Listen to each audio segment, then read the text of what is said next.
Hi, you have forward posture and you want to fix it. You're also interested in the iron neck, and I'm assuming that's why you clicked this video.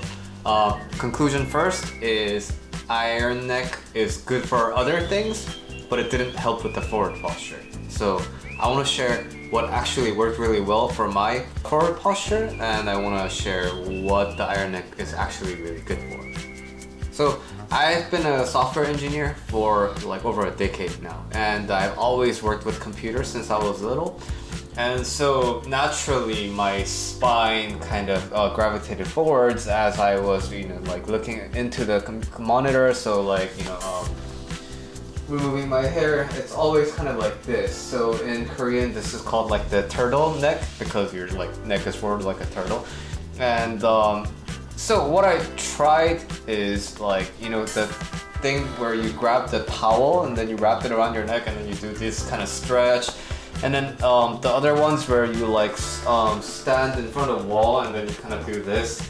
I've tried those like exercises, right? But the exercises were really temporary and it didn't really stick. I think maybe if you're the type of person who can stick to exercise regime, maybe those will work for you. But for me, what ended up working was things that made me really feel the core problem of the forward posture. So I thought it was more about tucking my chin in, and that the forward posture was really more about just the neck and the chin being protruded forward. What I ended up realizing is it's more of a part of a back. There's a part of your back that you're not activating when you have the forward posture because that muscle is just really not used, and the forward portion of your muscles are shortened because they are kind of overused. So with that said, the first thing that helped me really feel the muscles that I weren't using was a YouTube video that said, hey, you can fix your forward posture during sleep. I'll link to the video in the descriptions. But what that is when you're lying down and follow that video's instructions, all you have to do is like literally just lie there. And then when you're following the instructions to that video, even though you're lying still, you really feel that part of the back really engage, and you feel that, you have kind of a sensation in that muscle, so you're kind of aware of where to put your conscious effort into. Like you can realize what muscle to kind of exert energy onto. And I did it not during actual sleeping nighttime because I was afraid that I was gonna have a really stiff neck the next morning. So I did that when I took my naps.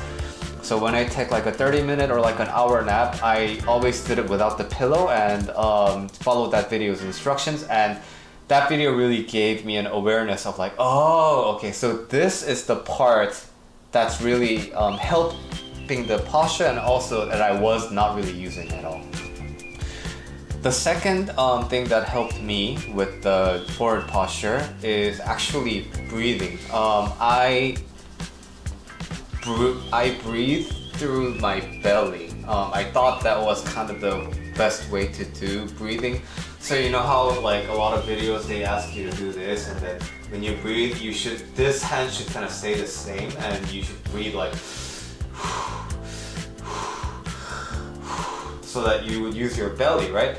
And I practice jiu-jitsu and judo, and my judo coach actually told me to use the ribcage breathing. The ribcage breathing I'm aware through Pilates, and I thought this concept was the breathing concept of using the ribcage was again just something you use in Pilates, but then actually that is what the proper diaphragmatic breath is. So when you breathe, you should be expanding your ribcage. I'm gonna exaggerate, but it should be like, and then when you exhale, the ribcage should contract. So again, I'm exaggerating, but I'm gonna link to a video resource that was very helpful in finding what sensation I should be feeling when I'm doing this proper diaphragmatic breathing that engages the rib cages. And so, why is that important for us? It's because when you try to do the traditional belly breathing, your posture gets strained. You can't really be relaxed. The way that you try to overuse the belly portion, it kind of tenses you up. And so you want to not have the forward posture when you're static, but also you want to fix your forward stature when you're kind of moving around and being mobile, right? So for example, in my judo, if I'm hunching forward, it's gonna be really easy for my opponents to drag me down. So I want vertical posture and I want to be like relaxed in my upper body, and that's what the ribcage breathing provides me. When I breathe properly through the ribcage, all of my shoulders and my back are relaxed instead of being tensed up like this. So proper breathing is helpful for forward posture because it relaxes the muscles that is involved in pulling you forward. The third thing that helps with the forward posture for me was abdominal stretches. So this was inspired by that like yoga movement where you lie down on belly down and then you kind of push yourself up, right? And so for the longest time I thought that exercise was more about crunching your back so that it is your back kind of arching backwards, right? So I thought all the emphasis needed to be here, but turns out it's actually more of an abdominal stretch and an extension of the back that pulls it back, right? And why that's important for the forward posture for me is I do grappling, right? And a lot of grappling is about contracting your core. You want an elbow to knee connection, so you're always like this when you're on the ground, and when you're standing up and you're trying to throw somebody on top, you're like engaged, but overall the finishing motion of the throw is a contraction of the core because you want your opponent's head to go down to the ground, right? And so I'm doing all this kind of exercise every day to contract my core, but I wasn't doing anything to reverse that kind of muscle movement. So when I first started doing this with the intention of abdominal stretching, literally felt like my insides were gonna fall out because my abs always did this, it never really did this.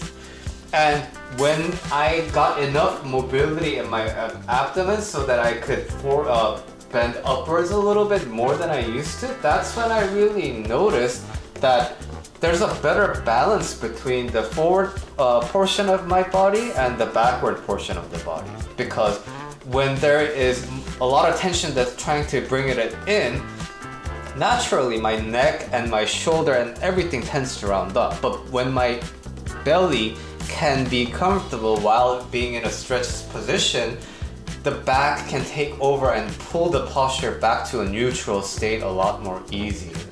So wrapping it up, the first one is like lying down without a pillow and really finding out where you should be engaged.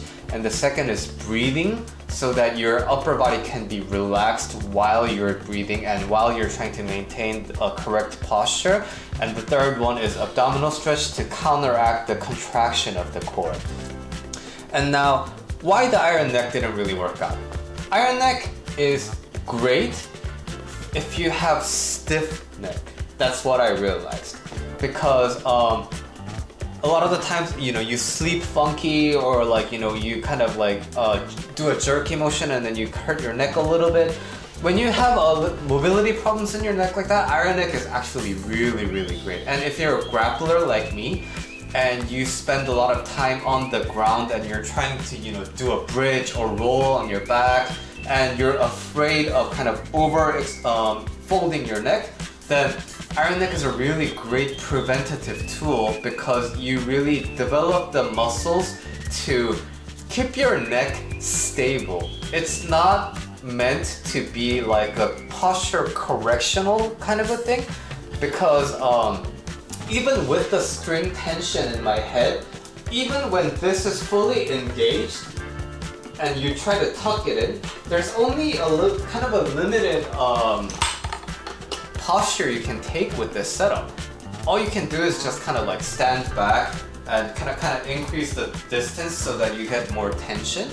But you really need to feel where your pulling strength is lacking in your back through the first laying down exercise. And while this helps with the chin tucking kind of overall posture of chin tucking, especially if you're doing like boxing or like Thai boxing, that can be good for you, but it doesn't really help with the actual posture correction that you might be interested in. And so if you're a grappler, or if you're interested in protecting your neck from degenerative diseases, and you want to maintain a good range of motion without pain, Iron Neck is actually going to be really perfect for you. If you want to correct your forward posture, then I would just highly recommend the 3 resources that I shared. I'll link to all of them in the descriptions again. And the Iron Neck is expensive, and so is it worth the money? I kind of think it is, because number one, the apparatus itself, you can kind of fix it by yourself, but it's just like one device. It is convenient. So if you value convenience more than money, then it's good. And the second factor is that, see that strap over there? So the setup is actually really nimble. You don't need like a wall mount. You can do it at a door. And I actually use that door mount to attach my judo rubber band, so I can do like resistance training with the rubber band. And so it's turned out to be a very multi-purpose home exercise tool for me. So if you're a grappler, or if you're interested in kind of like a home gym apparatus that can help you with neck health, then I think Iron Neck will be worth the money. But if you're just, like kind of interested in either posture correction, or if you're not really doing sports that heavily rely on your neck, then I don't think it will be worth the money for you. Well, that's it for my forward posture video, and I hope it helps you. I normally upload videos about life coaching, but this topic I really wanted to share because I got all the resources from YouTube, and so I wanted to give back to the community about the forward posture issue that I know affects a lot of people. If you like this video and if you're interested in life coaching, please subscribe, and I will see you in the next video.